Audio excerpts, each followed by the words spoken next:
One of the most famous and important elements in the Zelda series is the set of items that Link can use in each game. Even in the very first one on the NES, Link could acquire all sorts of equipment to help him on his quest, such as a ladder, a raft, or the magic rod. The vast toolkit Link has at his disposal makes his quest seem a little more realistic, since he has to use the right tool for the right job to solve puzzles. Realistic, that is, except for the fact that his pockets act like the TARDIS. It's bigger on the inside. Is it? I noticed.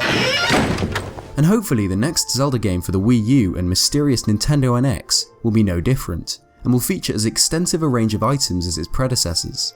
And when talking about items in the new Zelda game, series producer IG Aonuma is quoted as having said that items will give the player more freedom and allow them to explore more, and that we should expect the concept of the item to be completely different. Aside from the suggestion that items in Zelda U may not be found in dungeons, similar to A Link Between Worlds, what could this mean for how items in the new game work in the expansive overworld? Today I'm going to list my top 5 Zelda items that I feel should make a return, and how they could work in the new game. Number 5. The Beetle. Introduced in the latest 3D Zelda title Skyward Sword, the Beetle sort of acts as a much better version of the boomerang, in that it can be used to hit things and collect items which Link can't directly reach.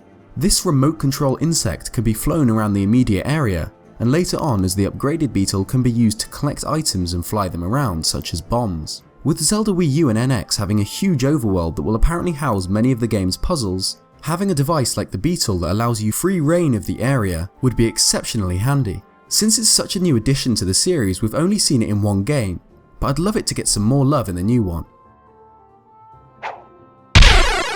Number 4. The Magic Cape. This is one of the coolest items from the SNES classic A Link to the Past. An invisibility cloak.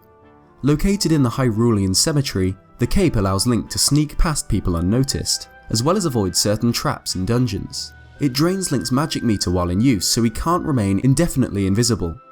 The reason I think the Magic Cape would be an awesome addition to the new title is the theme of stealth that Nintendo seems to be hinting at. Link appears to be undercover, or at least hiding himself in some way in the new game, since he's wearing a dark cloak that hides his face.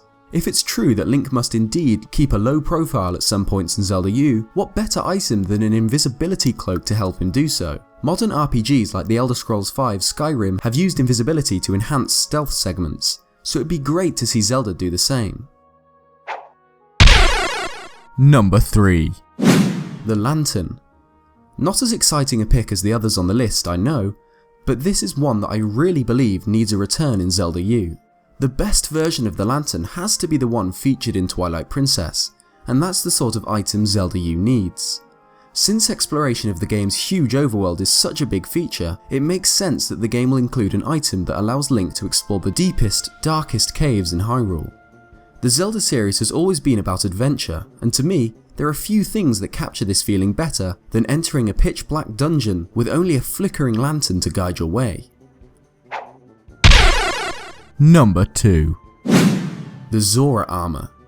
The Zora Armor is often present in Zelda games, or at least something to its effect, like the Silver Scale.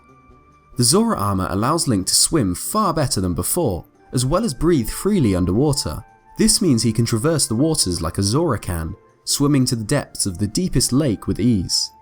While it's only really useful in Lake Hylia in Twilight Princess, from looking at the map of Zelda Wii U and NX we can clearly see a lot more bodies of water than ever before in the series, including a large sea portion. Imagine donning a tunic made of the scales of the Zora before swimming down to the bottom of the sea in search of hidden treasures. As long as there's no Morphle down there, that is. Creepy stuff.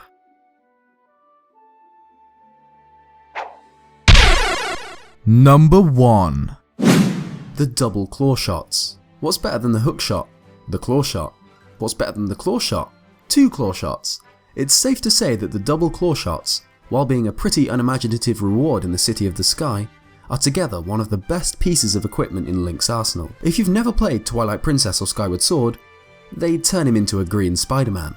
Zelda U's Hyrule is the most mountainous depiction of the fabled land we've ever seen.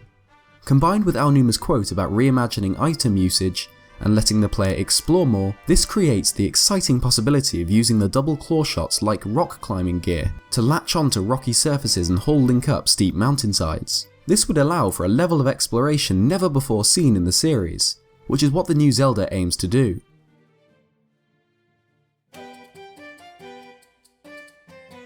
Thanks for watching my top 5 items that should return in Zelda Wii U. What items would you like to see make their return in this new game? Leave it in the comments. If you liked this video, drop a like, and if you haven't already, consider subscribing for more Zelda U and NX content. Cheers guys, and I'll see you next time.